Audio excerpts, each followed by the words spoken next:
rahmatullahi taala wa barakatuh jërëjëf mbokku téléspectateur bu télévision Al Wataniya 143e numéro émission xeltu tey jii mbokk yi ñu dalal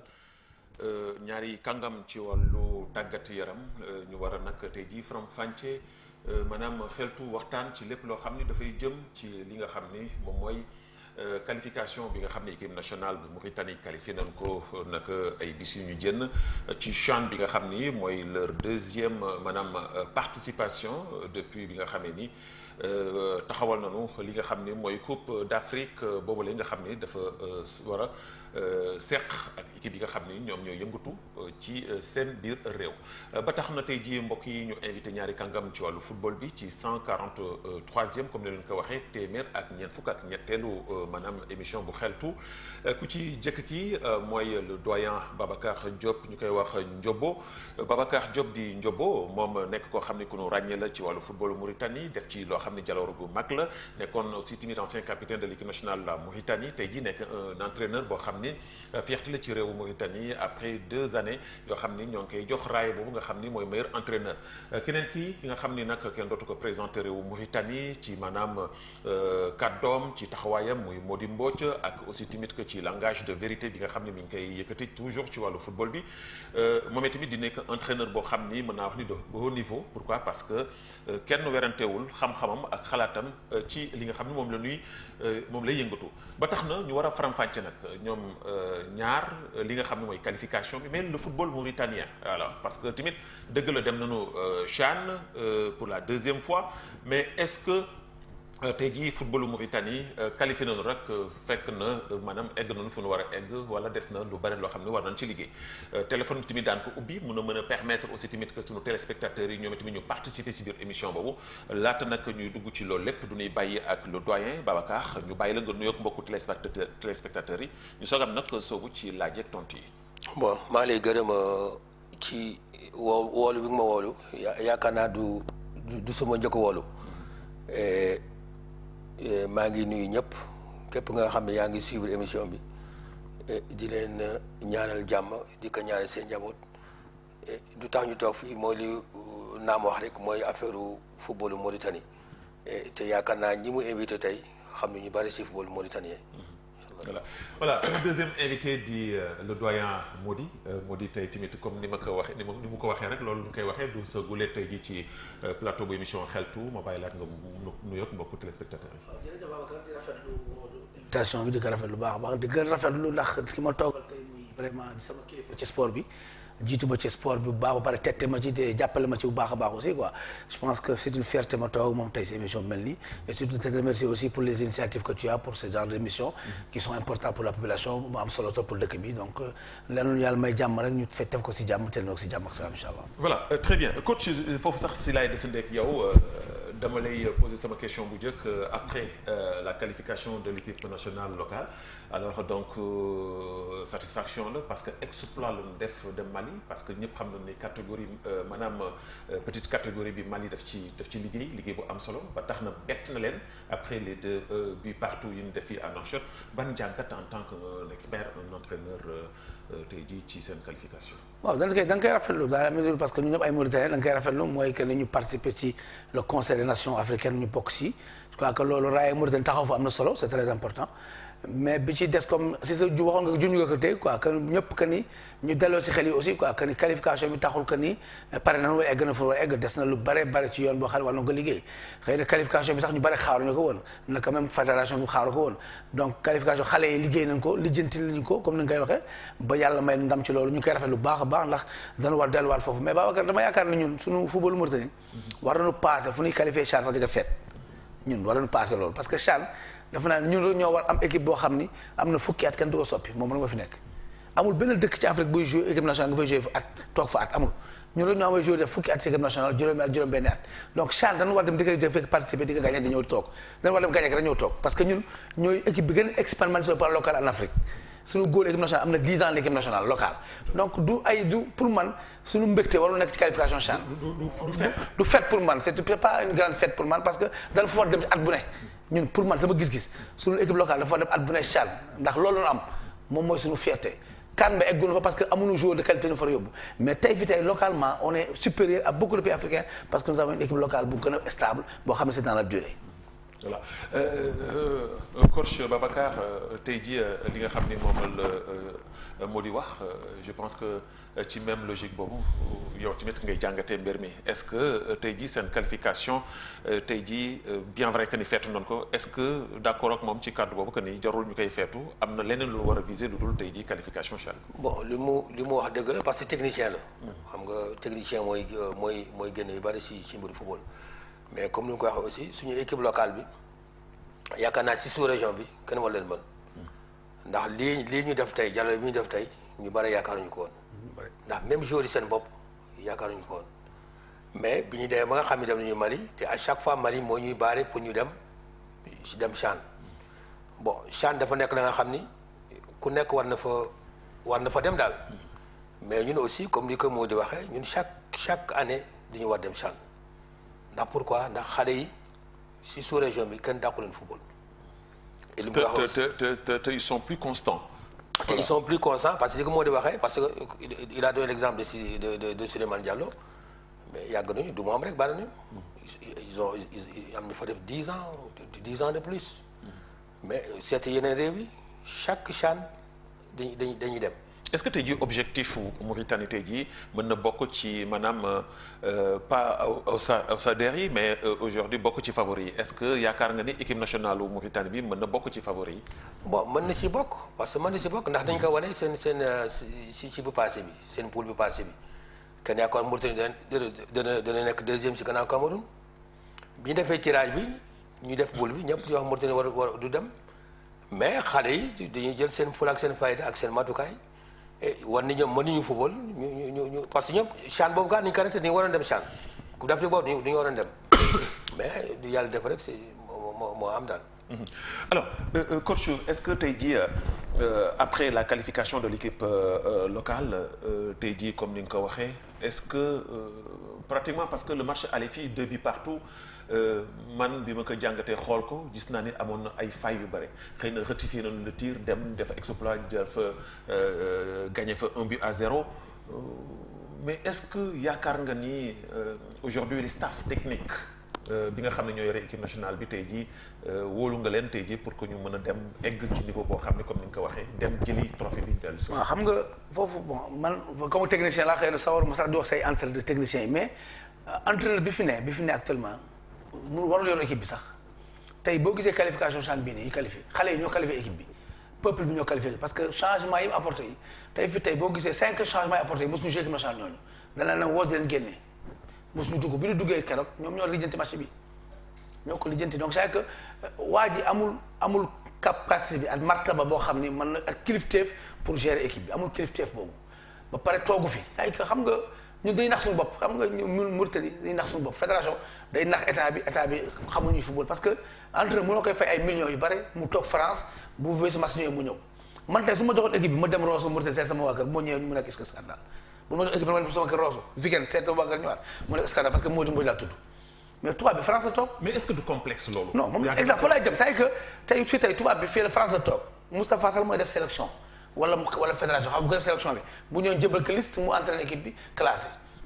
tegul si yoon c'est que tey fi tey am na ay joueurs yu def performance si Mauritanie waroon nekk si équipe bi tey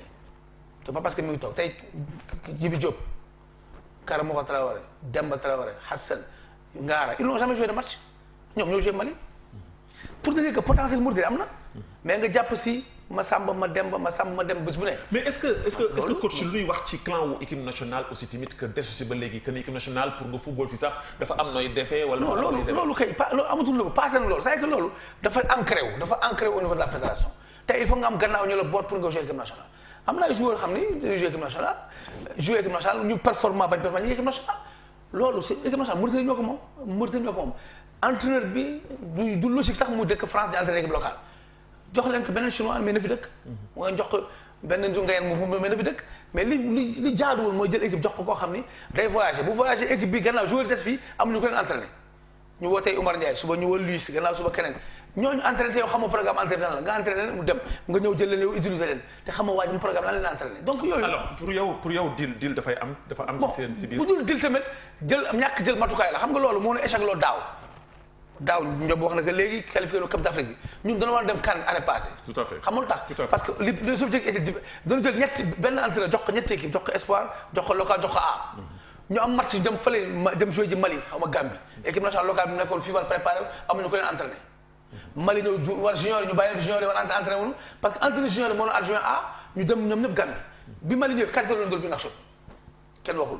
est Mali ñëwaat gagné 3 fii espoir kenn waxul parce que benn staff bi moo yor juróomi ñetti équipe yooyu. tout à fait. ñàkk wóolu xëy na ñàkk wóolu entraîneur Mauritanie bu leen neex am na si droit ñoom seen xaalis réew mi la ñun am na si yelloo nañ ko parce que mérité nañ ko mais ñoom na la jël ku leen neex na nekk Burkina bi na nekk Malien mais na toog ci réew mi mu liggéey réew mi bu mënee jëriñ réew mi jëriñ entraîneur fi nekk xam nga tey fi tey football échange la c'est-à-dire que tey boo jëlee ba Diop Babacar teg entraîneur national man damay jàng si Diop Babacar kenn day jàng si Diop Babacar mais boo yéene entraîneur boo xam ne mënul jàngal kenn Martins depuis mu def 4 ans ci Mauritanie mosul toog ak entraîneur Mauritanie benn il n'a jamais convoqué tous les entraîneurs mauritaniens toog waxtaan ak ñoom ñun ñooy gérer équipe yi. mais est-ce que kooku c'est sa faute est-ce que c'est sa faute parce que c'est sa faute xamul tax c'est sa faute parce que moom mooy technicien bi et lui il utilise des joueurs mauritaniens que nous avons formés. est-ce que amul blocage ci kaw au niveau de la fédération amul blocage xam nga blocage mooy xëy na mooy tudd diw rek tey fi tey mooy que ni ñun tey joueur Mauritanie 23 joueurs yi mu yóbbu Mali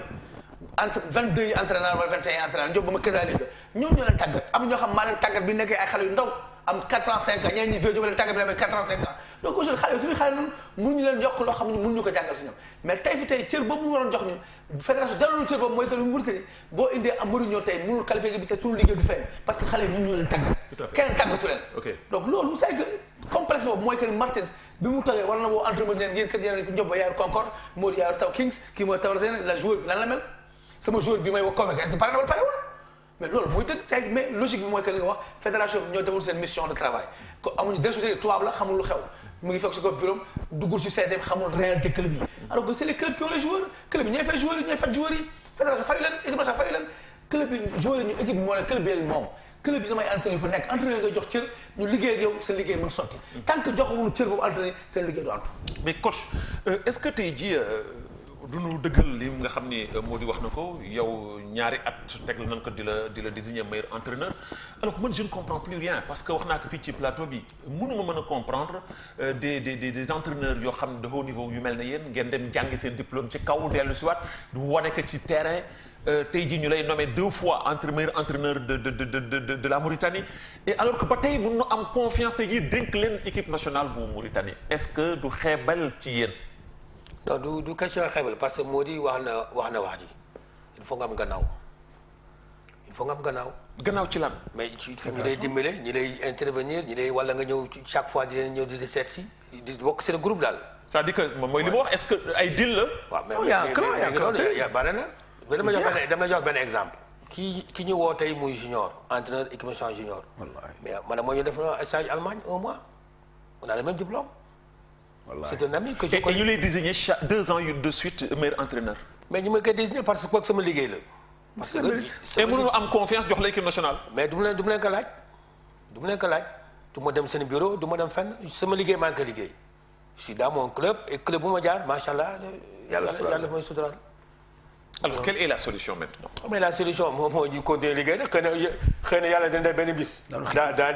daal di dellu si suñu. bon ñu ngi toog di xaar parce que ñun ay Mauritaniens nañu du mu tuddee Babacar Diop wala kii moo di Mbodj fii xam nga j'ai tout fait dans ce football là. tout à fait j'ai tout fait mais ci réew mi la. mais man dama bëgg aussi xam parce que yàgg naa ko wax parce que man defe naa ni footballu Mauritanie dama ko yàgg topp waaw football naa ci.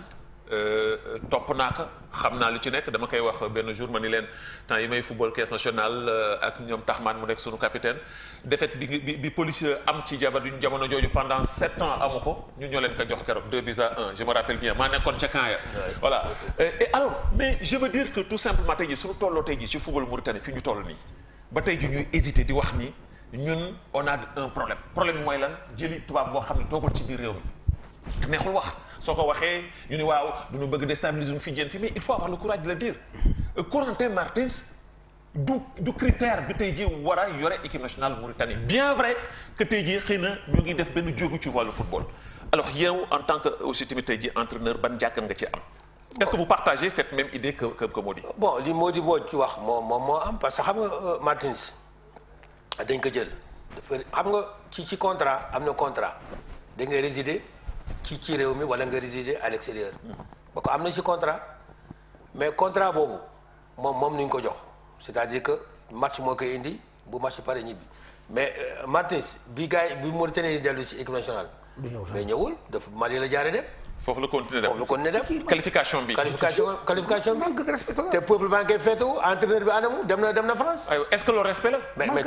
mais c'est ça le problème. yooyu yëpp ci mbir. alors pourquoi tey jii Moustapha Sall bi adjoint tey jii mun na ko jox confiance te mu ngi ciy liggéey bu am solo ci wàllu football mauritanien tey.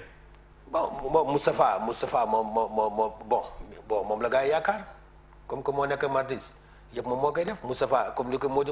waxee. mais est-ce que tey jii jar na ñuy débloquer des millions et des millions pour un entraîneur boo xam ne nekkul sur place. non c'est que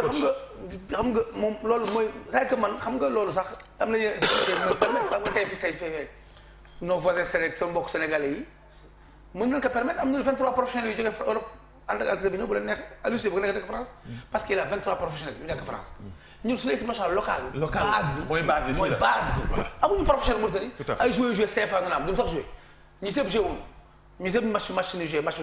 gars bu léegi la gars yooyu di gars c'est que duñu ay professionnel c'est que ñun xam nga ñun dañuy nax suñu bopp c'est que problème bi tey mooy tey boo waxee ñun loolu contre man kaa loolu intérêt mais damay wax ni football dafa am ay base technique yooyu teg ñun on a un football local qui est encore faible nous n'avons pas de club fort suñuy club fort ñu nos équipes locales de petits jeunes ne sont pas encore performants ni compétitifs suñu académie nationale mi ngi doon taxaw c'est que ñun suñu liggéey yëpp da nga ko war basé wu sur le plan local basé wu am ay assises yu solide pour mën a génn bu ñu génnee ba ay base dootu tiit dootu mën dellu gannaaw parce que am nga base doo tiit too dellu gannaaw tey fi tey même bu ñu qualifié Coupe d'Afrique miracle lay nekk du liggéey c'est que même CHAN bi tey ñu qualifié du liggéey moo qualifié équipe bi tâtonnement la depuis matin ñoom tâtonnement lay def tey mu woo kii performant wala groupe ba kële parce que kenn xamul c'est que aujourd'hui amul logique dañuy tey kenn jëloon match contre Mali allez benn booy bi ne ko Espagne ñu indi ko jëlee ko Espagne indi ko Mauritanie tekk tribune pour te dire day tâtonné wala fédération mooy indi joueur wax leen ko c'est que mënu ma constat nga jëlee joueur Espagne ba Mauritanie billet d'avion li si war yëpp mu ñëw jour machine nga tekk tribune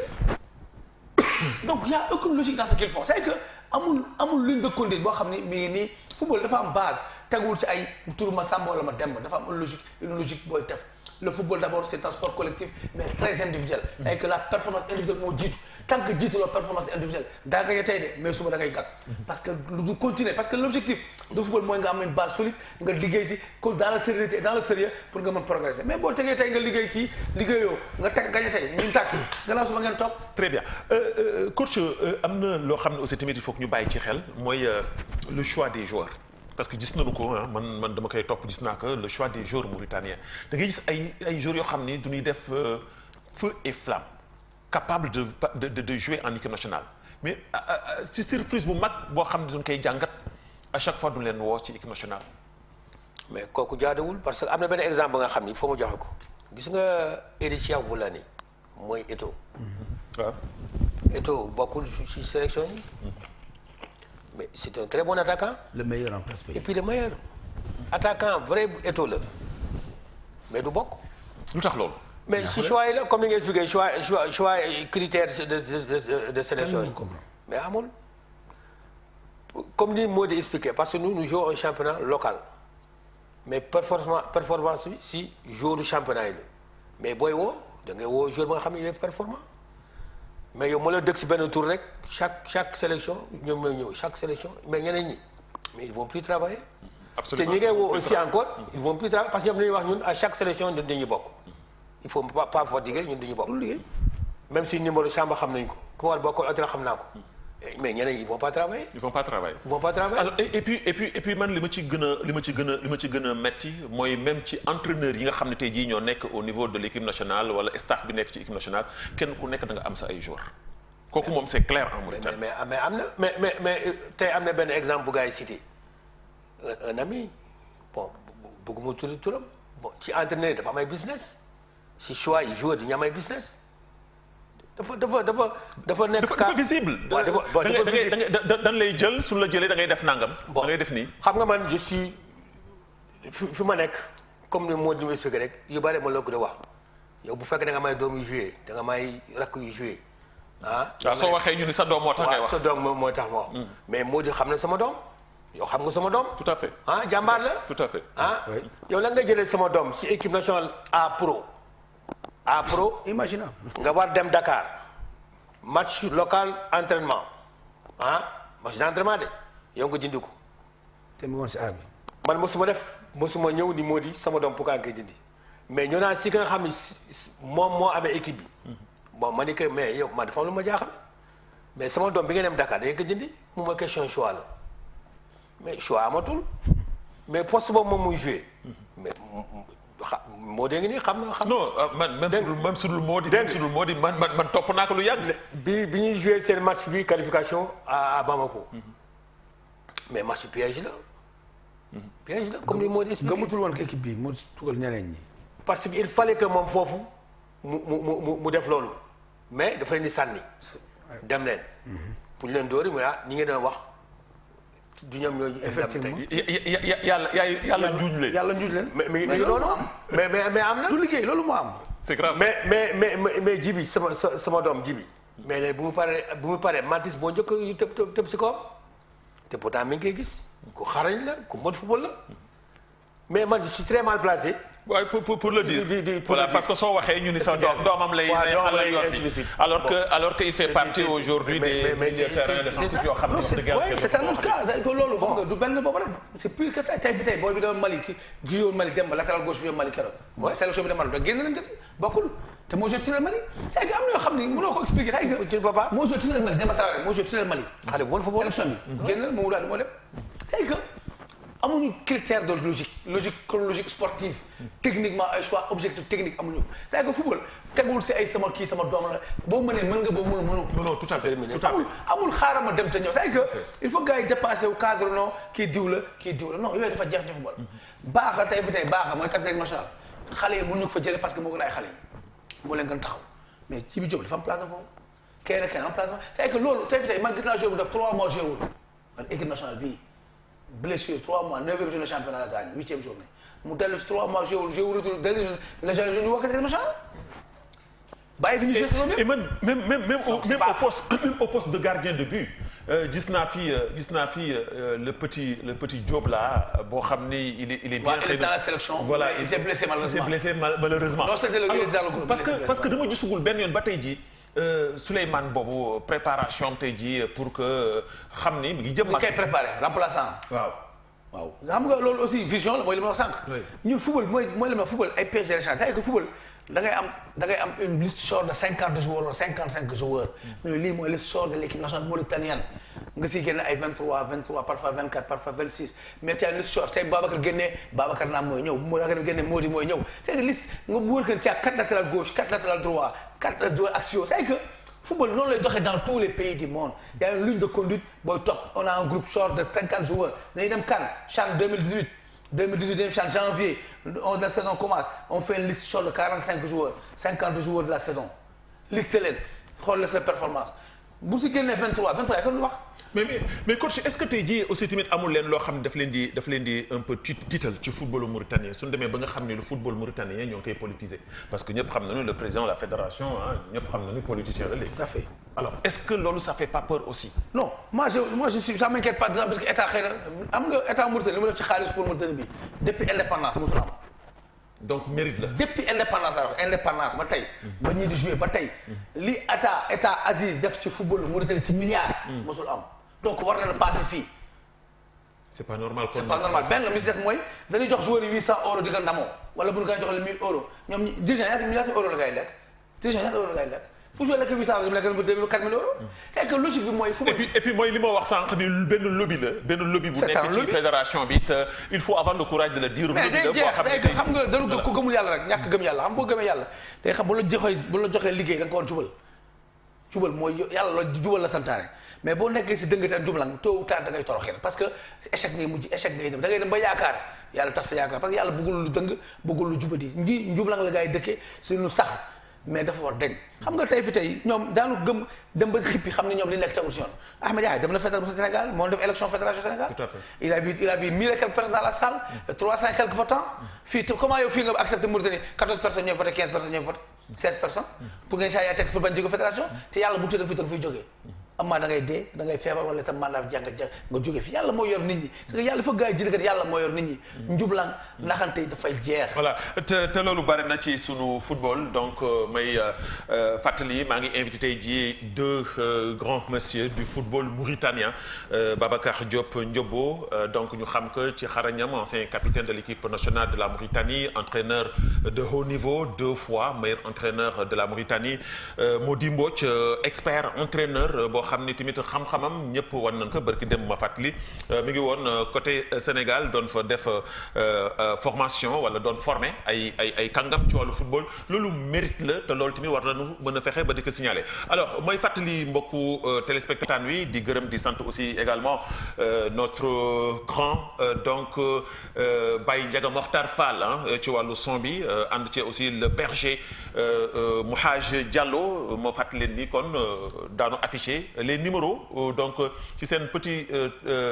écran ce qui fait que ni daa ngi mën a participer ñu mën a ànd ak yéen ci émission bi alors may ñaan mbokku téléspectateurs yi képp kuy dugg ci biir émission bi pour waxtaan ak ñun nga wàññi sa maanaam sa télévision pour ñu mën a déggante bu clair donc je pense que ni dans quelques minutes daanu dem ci téléphone bi alors coach après maintenant la qualification de l'équipe nationale CHAN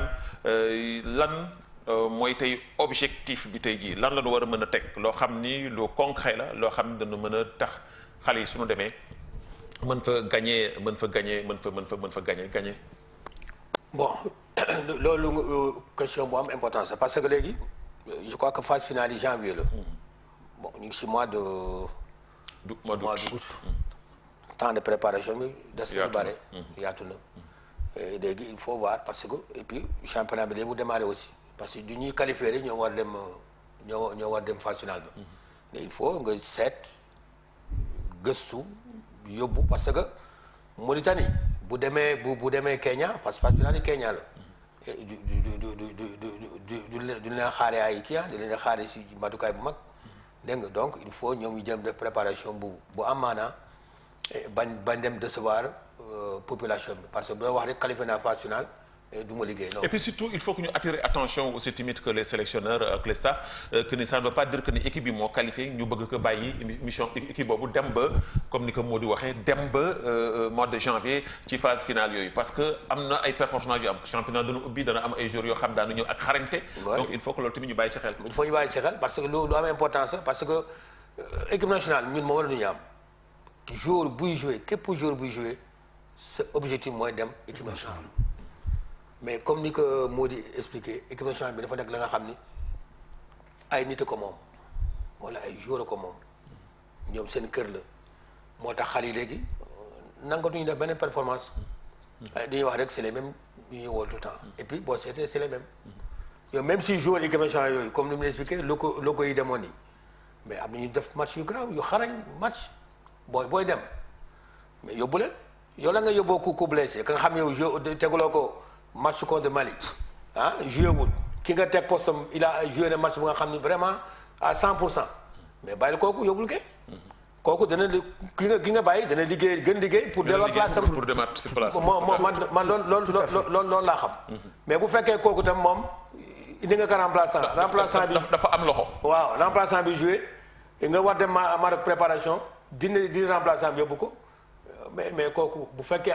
amul vraiment benn xel bu gi mais dootul dem alors donc mbokku téléspectateurs yi su fekkee ni le berger su fekkee ni am na téléspectateur Baye Ndiaga Mokhtar Fall yu nekk ci biir ligne bi ñu ànd ak ñoom ci li nga xam ne moom mooy maanaam émission bi nga xam ne mooy émission xeltu si 143e numéro et puis pour mën a participer ak ñoom waxtaan ak ñoom ci li nga xam ni moom mooy seen xalaat ci qualification CHAN bi mais également aussi tamit perspective yi parce que daf ci am solo su fekkee ne am na kenn ku nekk lii rek Baye Ndiaga Mokhtar nga bàyyi ñu ànd ak ñoom oui allo salaamaaleykum. waaleykum salaam. waaw sëñ bi ñoo ngi lay ziar bu baax nga présenté wu wax nu sa xalaat. ok incha allah. salaamaaleykum. waaleykum salaam ñoo ngi lay déglu bu baax. c'est Assane Ndiaye. waaw Assane Ndiaye. Malheureusement, je ne comprends pas Wolof beaucoup, mais je voulais féliciter, les deux experts coachs. Merci. Les coachs. Oui, allez-y. Merci. Oui. Mais toujours, les grands problèmes, c'est le problème que toujours notre football. Notre football, il y a toujours l'émotion. Il y a toujours l'émotion. Il y a toujours l'émotion, comme je dis. Et comme Maudit l'a signalé, toujours, il a dit on doit dire la vérité pour la fédération. Et comme Maudit aussi l'a dit, pour agir, donc, il faut toujours agir local pour le global. Donc on doit travailler plus sur les sujets locaux, donc les championnats. Et le grand problème, c'est le problème de ce coach. Ce coach qui n'est pas à Mauritanie, qui est à l'extérieur, qui dirige et qui guide hors du pays. Alors, donc ne pas choisir un coach de la Mauritanie. Alors, très bien. Donc, vous partagez la même idée que Mody Mbodj, que le coach français donc de la Mauritanie aujourd'hui ne doit pas diriger cette équipe nationale.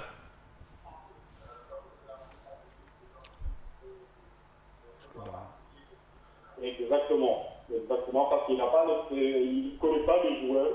et donc il ne connaît pas les joueurs, et ses coachs connaissent les joueurs mieux que lui. Pourquoi ne pas penser à ces coachs qui connaissent bien les joueurs Voilà. Avoir un national, c'est mieux que dans qui vient de notre pays. Alors, encore, c'est la honte. C'est la honte aussi de ne pas venir avec l'équipe pour Mauritanie de Nouakchott, qui va passer directement en France comme ça, si nous on ne les savait pas ça. Alors, donc je vous remercie. Alors, merci beaucoup. Voilà, très bien. Donc, notre cher téléspectateur, donc, bi nga xam ne moo dugg léegi participer ak ñun ci biir émission bi donc su fekkee ne am na keneen ku nekk ci biir ligne bi ñu jël ko pour ànd ak moom également aussi tamit que ci li nga xam ne moom koy waxtaan tey jii ñu invité ñaari expert du football mauritanien. Waaleykum salaam. C'est Diop Mama. Oui, ñoo ngi lay déglu sëñ bi. Allô. waaw sëñ bi ñoo ngi lay dégg. Salaamaaleykum. waaleykum salaam wa rahmatullah. C'est Diop Mama depuis Nouadhibou. Oui, nous vous écoutons ñoo ngi lay déglu bu baax. maa ngi nuyu sama grand Diop Babacar sa doom baay. Ok. merci. waaw maa ngi nuyu Babacar na bu baax. maa ngi lay fay bu baax a baax. di nuyu encore Mbodj c'est poste de fii Nouadhibou. Ok. Merci. waaw maa ngi nuyu sama grand boobu Diop Babacar le doyen te Diop Mama doom baay bu nekk ci poste de fii Nouadhibou. merci. Ok, donc nous vous écoutons ñoo ngi lay déglu bu baax a baax monsieur Diop. waaw bon concernant li ngeen wax ni c'est vrai dafa am football bi aussi vraiment am na ko yelloo. C'est des gens aussi ils ont apporté beaucoup pour la Mauritanie. Bon on est très content xam ngeen wax ngeen encore équipe bi ba qualifié rek jarul gars yi di yóbbu seen kaw toujours on defar ndànk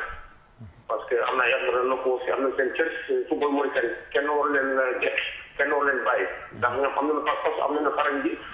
tubaab bi loolu ñoom am nañu ko man toujours j'ai dit que pour les anciens joueurs ak les anciens entraîneurs gars jox leen seen wàllu ci football Mauritanie ndax ñoom rek ñoo xam football Mauritanie dëgg-dëgg c'est vrai kii ñëw na parce que Martin si ñëw na xëy na kii bi wante am na ay entraîneurs ñu ngi xarañ si dëkk bi aussi Martin nu mu def ñoom mënuñu ko def lu raw loolu. Alors lu tax monsieur Diop lu tax ñoom joxuñu leen confiance boobu ces experts du football est-ce que lu tax joxuñu leen confiance boobu lu tax ñoom ñi nga xam ne tey jii ñoo ngi xarañ ñoo ngi leen di ràññi ci lu bari ci football bi Diop 2 fois meilleur entraîneur Mody Mbodj caractère am ñëpp xam nañ ko ci wàllu football alors lan moo waral tax joxuñu leen confiance boobu.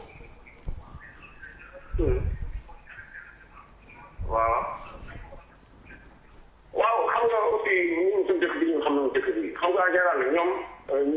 Diop Babacar boobu ak Mbodj boobu ngay gis c'est des gens aussi xam nga dëkk bi dafa dëgg dafa métti xam nga am na ñu ngay gis bu la porté soo ko waxee gars yi da nga contre kii wala da nga contre kii ndax ñun ñëpp a jël dëgg bu jotee na ko wax ndax Diop boobu ak Mbodj ñu ngay gis c'est des gens ñoo xam football Mauritanie bu baax ñoo xam dëgg parce que c'est des gens qui ont gagné des titres au niveau national ils ont formé des gens ils ont entraîné kii nga xam sama grand boobu nekk foofu Diop Babacar nu mu def si football kenn waxu Mbodj boo ko ci national moo njëkk a indi trophée championnat ci Nouadhibou moom moo ko jël en 2004. Diop Babacar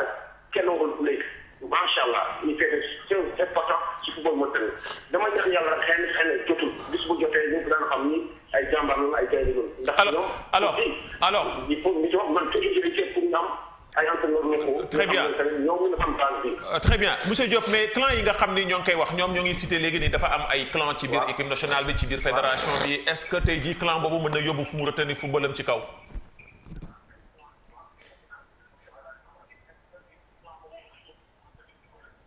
non xam nga aussi loolu wax dëgg buur ayul soppi ñoo ay il faut que ñu wax dëgg ndax am na ñaari lu mu nekk président dëgg-dëgg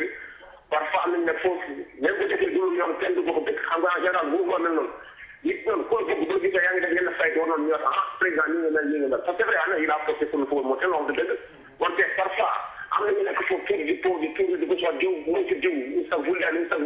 lii mooy wax sur football ñoo wax dëgg ndax football loolu moo koy yàq boo gis diw nga ne ko koy ci nga ne kii moom ci kii wala nii la mel wala nii def lay xam nga anoon benn mental baaxul loolu ko waroon def ndax ñii bu leen joxul football moo kenn boo joxee kenn comme jox bi zéro man dëgg laa wax je dis la vérité ma haute voix man ragaluma kenn yàlla rek laa ragal dëgg mu jotee ndax ñii loolu def si football kenn war leen wax leen toogaleen fa lañ mu bañ leen ndax ancien footballeur yi ancien entraîneur wax dëgg wax dëgg tey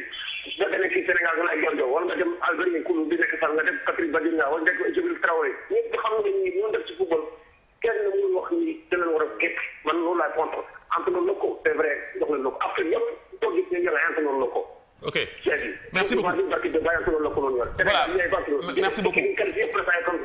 très bien merci monsieur Diop merci beaucoup merci ñoo ngi nuyu waa Nouadhibou bu baax voilà ñoo ngi nuyu waa Nouadhibou bu baax a baax alors très bien donc la régie du ñu jël sunu troisième téléspectateur soogam dellu si waat si plateau bi pour mën a décortiquer li nga xam ni moom la sunu mbokk yi nga xam ni dugg nañu wax ñoom tamit seen xalaat bi mu nekk même pratiquement ligné ci li nga xam ni moom la sama ñaari invité yi wax léegi ñu dem Baye Ndiaga Makhtar Fall donc au niveau de la régie pour sunu troisième intervenant ba xam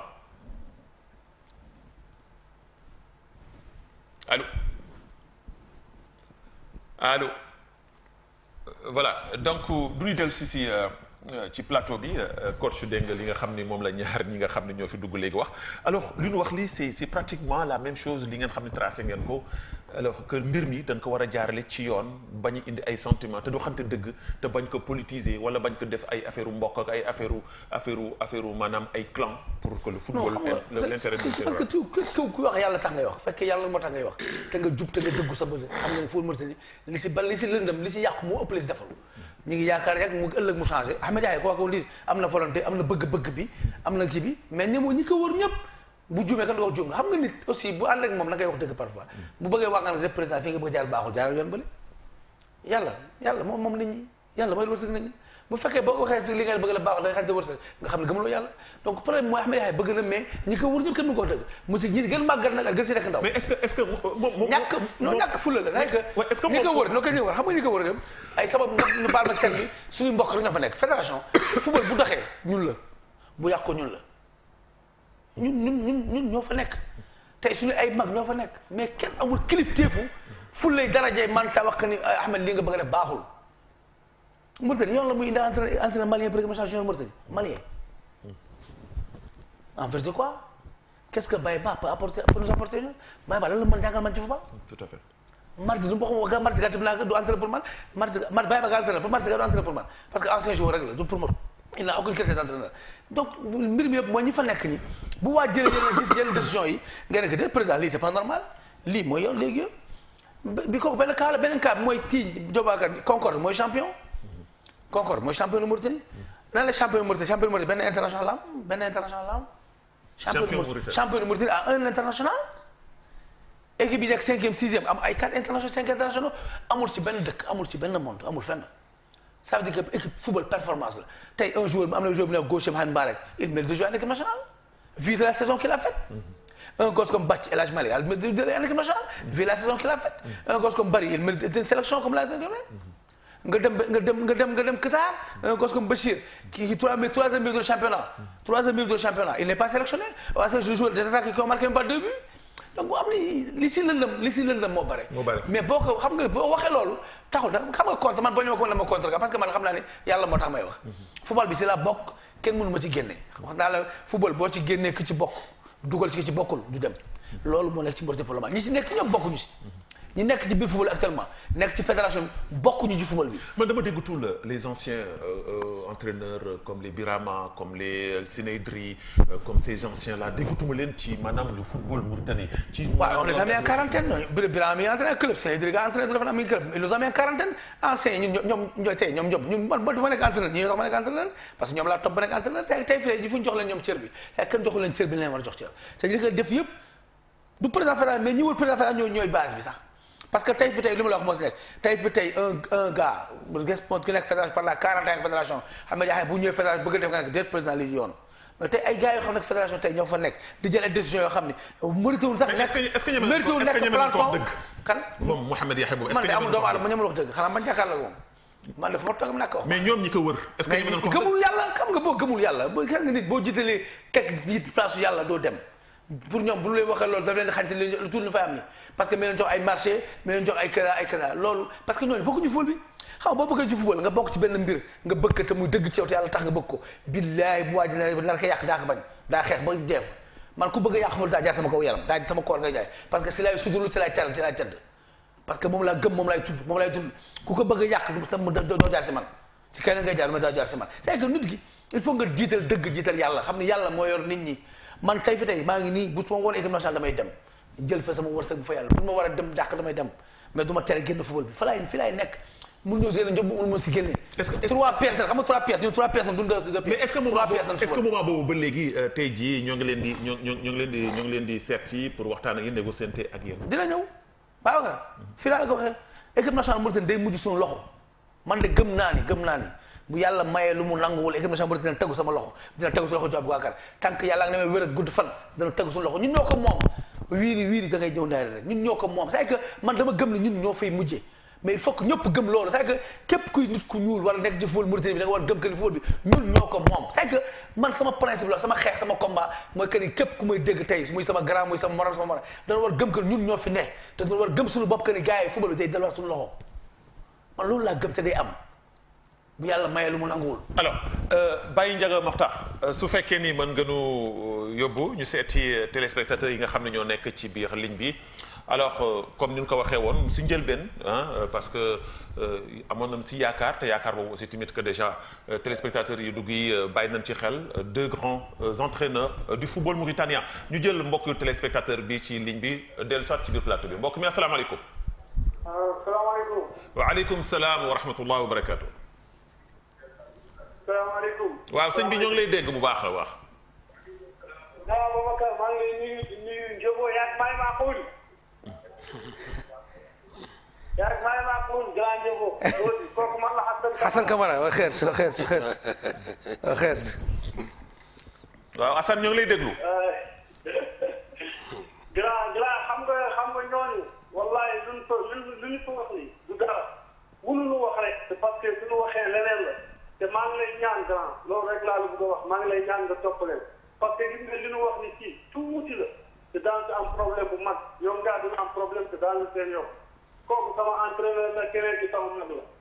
ñun ñii ñoom ñoo ñu jàngal bal ñoo ñu jàngal football lu ñu wax ni du dara am na leneen ak leneen ñu ko suul ñoom mënuñu ko wax man waxoon naa ko te am naa ci problème mais dama leen di wax comme ni ma grand bi ni mooy wax moo di à chaque fois da ngay gëm yàlla. mais am nga sañ-sañu wax sa xalaat aussi wax sa xalaat. bari li ñu war a wax kenn waxugu ko.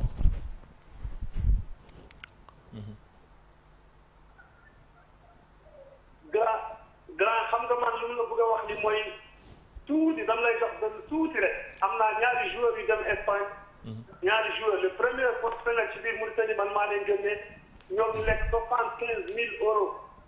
te joxul ma si dara sama joueur mu ngi ni signé avant-hier de Tunisie. tout à fait maa ngi koy gis léegi Africa 24 oui. kenn waxu la dara mais man ñun ñu ngi koy delloo ci loxo yàlla. voilà merci. lépp ñu ngi koy delloo ci loxo yàlla. merci beaucoup. les grands Jogo. merci beaucoup. merci beaucoup. doomam du mu ko tooñ ci équipe nationale bi. ñëpp xam nañu Cabral ñëpp xam nañu ko. merci. wallaahi merci beaucoup alors coach est-ce que tey jii li mu wax léegi rek nouvelle bi manqué c'est en Africa 24 donc le joueur mauritanien. muy wax joueur am la voilà Delahi nga xam ne tey jii en Tunisie. alors est-ce que tey jii li mu wax léegi c'est jaar na yoon koo xam ne yaa ko formé tete ka ba mu nekkee xale. wallaahi ba mu jóg ba yàlla di ko xewal ngeen jël lépp bëgg ko aaki moom est-ce que loolu aussi tamit que waroon aussi tamit alerter aussi la fédération mauritanienne de football. mais xam nga li mu wax c'est dafa am importance gis nga Mauritanie looy def ci mbiru football mbiru sport il faut mu leer Modi bi bu amee centre sa Modi xam na critère u centre dafa am ay données mais ñoom seen centre yi seen centre la ñoom yaa may dégg il faut ñoom ñu wut ay papiers yi nga xam ni yu valable la au niveau de la fédération ak seen centre ñuy demante ki signé bari ki démb Barça Ousmane Dembélé mais ñi ngi ko formé France mais centre de formation mais ci transfert moom am na si xaalis bu bare mais comme moom li mu expliqué Assane bi sonn na xale bu xarañ la wallaay sonn na wallaay xarañ dafa ñëw ma ne que da ngay muñ rek da ngay muñ comme ni mu la expliqué ñun ñu bare mën ñu ko wax. mais est-ce que grand muñ ba kañ. mais fan ngay waxee bu ma ñëwee tey si yow wala si Mody lan la may wax. amuloo ku la jàppale. amuloo ku la jàppale moom mii amuloo ku ko jàppale d'accord am na ñaari jours yu dem Espagne dem nañu xaalis am na xaalis boobu dugg na mais nan la duggee lu tax ñu dem fa ñu war jaar fa ñu yu bare mën loo ko wax moom ndeysaan sonn na lool. alors te kenn bàyyiwu ko xel ci dara. ci moom wax na ko nee na man yu bari wax naa ko am naa say problème. bon yaa ngi dégg. voilà parce que ay menaces la ñuy def. voilà mais coach du may bëgg dellu si waat tuuti Mody Mbodj sur sa personne Babacar Diop ci personne am alors depuis quelque temps yaa ngi yëngatu ci wàllu formation bi. alors est-ce que mën nga ci dellu tuuti pour que aussi tamit ñu ni seetaan mën xam exactement ce qui se passe. waaw xam nga formation man si laa commencé woon man mooy football may commencé football entraîneur formation la école de football la ñu créé dama créé école de football man ak Vieux Diop ñu créé école de football mu créé ko fii ma créé ko Nouakchott ñuy demalante yàlla may nu sutura c'est vrai boobu xaalis amul ci football bi bu comme léegi. période bu ñu koy def bu xaalis amoon période bi xëy na kon passé ko doon fii parce que mais yàlla moo yore mbiram di ko séddale ko neexee donc loolu moo xëy na mais man ci formation la li jaar sama loxo ci football mënu ma leen lim ci ma formé man. muy Rosso Mauritanie li ma formé ñëw fii si Nouakchott li ma formé si du jeex mais tey yàlla daloon na ma loolu parce que tey fi dinaa toog ba li jëndal ma xar jox ma ko wala jënd may dox mu yónnee ma xaalis te xaw ma fàtte woon naa ko sax fekk sama loxo la jaara wala mu dem bitim mi ñibbi si defal ma teraanga c'est que mais rëccuuma li ma doon def ci formation ba tey maa ngi ci formation parce que ba léegi maa ngi koy def ba tey lu mu dee damay am suñu équipe Rosso bu may continuer di ko jox ay boo ñu koy encadré su ma amee jot dem fa man li jënd entraîné leen pendant quelque temps ñëwaat ba tey fi may wax yow nii pour donner information je suis presque prêt à partir FC Nouadhibou pour prendre le centre de formation formateur au niveau du centre de formation. Bathie m'a fait appel à moi pour que ma ñëw foofu comme formateur au niveau du centre de formation FC Nouadhibou. maa ngi koy xalaat maa ngi siy gëstu pour dem foofu daanaka pour te dire que ni formation moom mooy base du football bi tant que buñ ko doxul bi yoon nag quoi que fédération teg na ay jéego parce que le fait que mu ubbi académie nationale bi jël entraîneur benn académie mu formé académie jël ay xale def détection jël ay xale 26 enfants ou 40 enfants ñi ngi leen di commencé tàggat ça c'est une bonne chose loolu moom mooy investissement bi pour man xaalis bi def si équipe nationale A bi da nga ko def foofu def ko si 15 ans yi def ko si U17 yi def ko si U20 yi milliards yooyu ñoo ko moom A bi équipe A la fait état moo koy gérer équipe nationale A état moo koy gérer fédération mission mooy former des jeunes talents encadrer leen structurer ñu développé wu def nañu championnat U15 def nañu championnat U17 c'est une bonne chose da nga koy saluer xam nga loolu rafet la loolu moom mooy football foofu kooku kenn mënul wax que ne lu du baax loolu moom moo ñu intéressé ñun man je me sens plus me retrouve plus dans ce métier là dans cette formation là que dans l'élite parce que loolu franchement tey ay base yu leer la yoo xam ni buñ si continuer def fi moyens yi si war def nag pas rek bi parfois nga sànni leen gerte sànni benn non il faut que les milliards qu'ils mettent dans l'équipe A qu'ils investissent ça dans l'équipe locale dans les centres dans l'académie nationale dans la formation les U20 dans la formation et que soutenir soutenir les clubs davantage pour que ñu am des clubs forts, des clubs solides, clubs yi am ay école de football comme ay équipe de jeunes pour que ñu mën développer notre football. Tout à fait. loolu mooy suñu base football. Très bien. Alors coach, vous êtes champion cette année donc champion bu championnat football tey jii muy fierté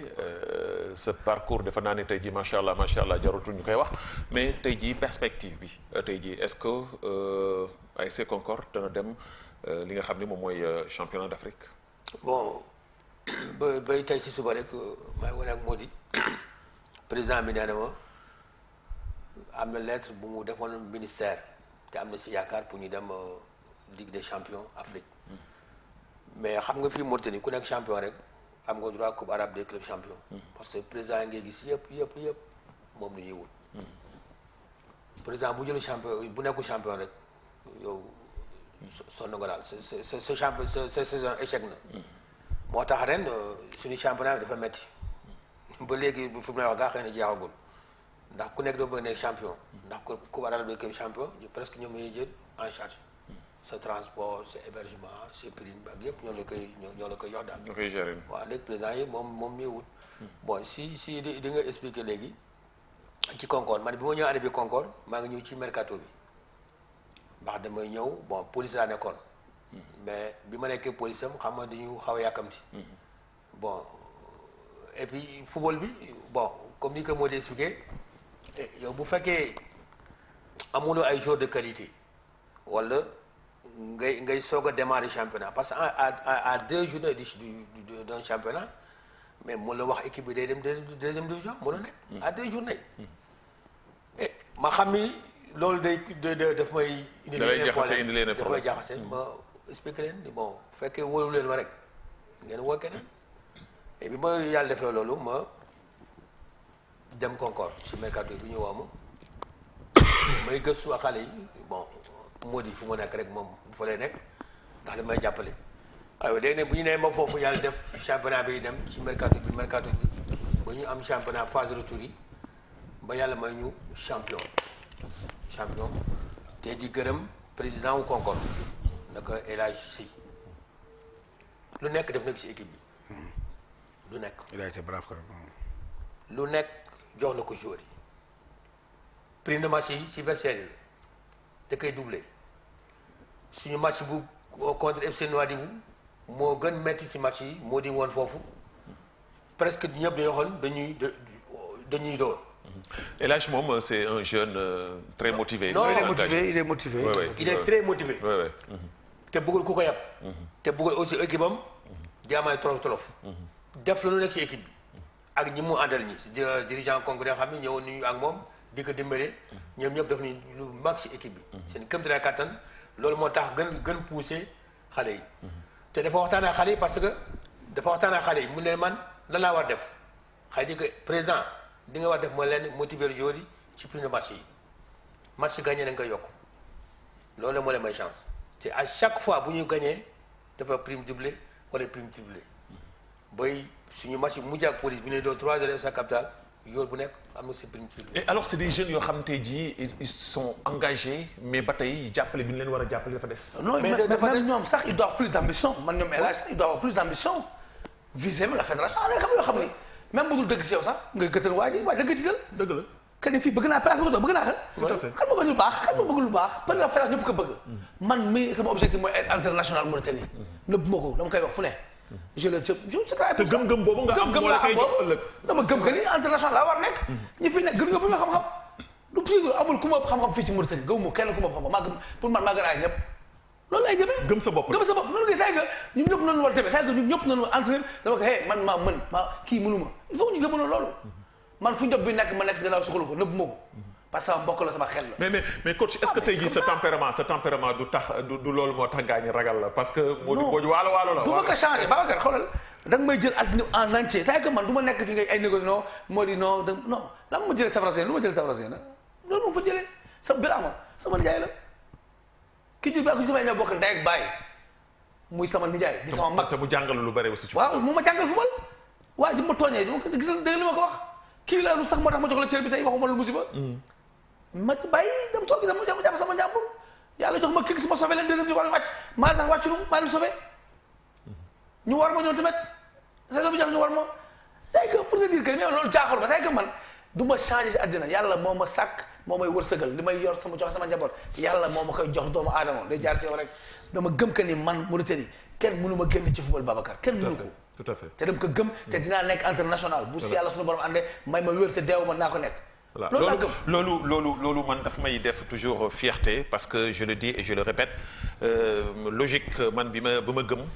mooy ki mérité place bi nan ko jox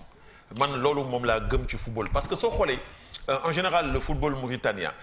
toujours kuy wax dëgg duñ koy jël tekk de côté mais comme ni ngeen ko waxee je pense bien que ni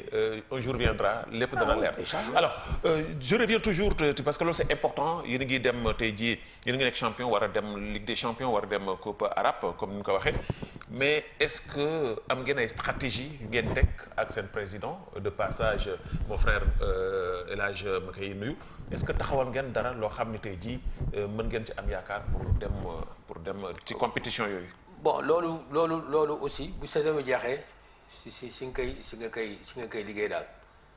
bon bi président bi wax loolu bon seen kii mooy coupe arabe des clubs champions te ragal naa ne équipe bu Concorde bi mën na dem parce que am na joueur de qualité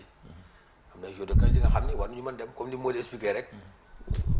ci yoon ci 11 jours yi war nañu bokk équipe nationale ci yoon ko commencé ci góor bi ba ci suuf ci yoon mais li nga expliqué bon président bi bàyyi na si xel bon yaakaar naa aussi mi ngi gëstu ba bare aussi ba tey ci suba rek ñu nekkaale woon côté boobu daal yaakaar naa waruñu si alors coach l'entraîneur de l'équipe nationale Corentin Martins il a renouvelé son contrat pour combien d'années? Non, le contrat en cours, il termine en fin d'année. Mais Martins, quoi qu'on dise, Babacar, qualifié l'équipe Chan, on doit l'enlever de l'équipe Chan, nous bailler l'équipe nationale A, il cherche un autre entraîneur pour l'équipe nationale locale, pour l'équipe Chan. Il se concentre sur la CAN. L'objectif mauritanien est de CAN pour une première. Donc, nous, si nous avons un investissement personnel, ça doit être dans l'équipe A. Chan, on doit aller pour gagner ça. Pour moi, Chan, on doit gagner que nous. Pour moi, moi, ça me alors tey jii suñu la defee appel suñu la defee appel tey jii pour l'équipe nationale locale. damay dem pour dem jële ji CHAN bi dama koy c'est que gëm football gëm da ngay gëm sa bopp man dama gëm yaakaar nga ni mën naa fi génn man équipe bu gagné CHAN man Mody Mbodj man yaakaar nga ni am nañu équipe boo xam am xale yoo xam ne mën nañu gagné CHAN man gagné CHAN man gëm naa loolu man Mody Mbodj gëm naa loolu am nañu équipe man gagné CHAN. voilà alors coach defe naa ni lu nu mayoon ci waxtu pratiquement jeex na sa jàngat yu mujj ci équipe nationale Mauritanie pour ñu tëj émission bi ban message ngay lancé au niveau de la fédération mauritanienne de football lan la ñu war a mën def pour gën a mën a structurer valablement li nga xam ne mooy football Mauritanie pour que ñu mën a jëm ci kanam. bon pour ñu mën jëm ci kanam il faut ñu jël nit ñi nga xam ni ñoo war nekk foofu maanaam si joueurs yi si techniciens yi. ñu booloo parce que football Mauritanie ñëpp ko moom joueurs yi entraîneurs yi dirigeants yi mais doo jël rek benn yoon rek nga ni man yoon bi laay jël non yoon dafa bare te ñëpp dañu am ay gis-gis ku nekk am na sa xalaat ñun bu doon tey suñu sago Mauritanie qualifié chaque année phase finale Coupe d'Afrique suñu fierté la yow boo seeti sous région bi ngay gis actuellement suñu ay morom ñoo fa nekk. te ñun rek ñoo fi participé gul Coupe d'Afrique. Coupe d'Afrique. depuis l'existence du football. xëy na 24 équipes yi xëy na daañu si bokk. yàlla mën ñu si yóbbu comme que léegi 24 la. bu ñu si bokkulee bu yóbbu ñu bàyyi. ñu bàyyi football. seeti leneen coach lan mooy sa kàddu yu mujj. waaw di la rafetlu rek invitation bi di remercier si initiative bi ñu jox ñu ma participer wax suñu football mooy suñu passion on le vit au quotidien. comme li ma la wax rek ñun c'est notre quotidien on le vit au quotidien. waaw du comme li gars yi wax rek actuellement golo mooy bay rek baabal dunde pour le moment mais tôt ou tard incha allah football bi day ñëwaat suñu loxo ñun ñi nga xam ni ñoom ñooy base football bi muy ñun ñii ñoo fi ne ñun ñoo football bi ñoo ko moom c'est que suñu propriété la kenn mënu ko nangu si ñun et puis bu kenn nangu ñu nangu ko si ñun je lance un appel à tous les entraîneurs mauritaniens de croire en eux et de travailler sereinement dans leur club et de croire à leur d'avoir une personnalité et de croire que le football c'est pour nous et c'est à nous de le faire. Très bien Mody Mbodj donc coach mu nekk koo xam ni damay am fierté à chaque fois di ko invité ci plateau bu xeltu ci lépp li nga xam def na ko ci football Mauritanie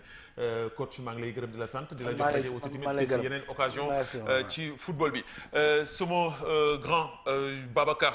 Diop Ndiobo mu nekk koo xam ni fierté la ci football Mauritanie du ma tàyyi di ko wax parce que bokk na ci ñi nga xam ni wax dëgg yàlla su fekkee ni jaar nañu yoon rek te fàttaliku dem war nañ ko mën a delloo njukkal ci lu bare may gërëm di sant bu baax Baye Ndiaga Mokhtar Fall ci wàllu maanaam li nga xam ni moom mooy son bi maanaam accompagné nu ci wàllu réalisation bi ki nga xam ni mooy le berger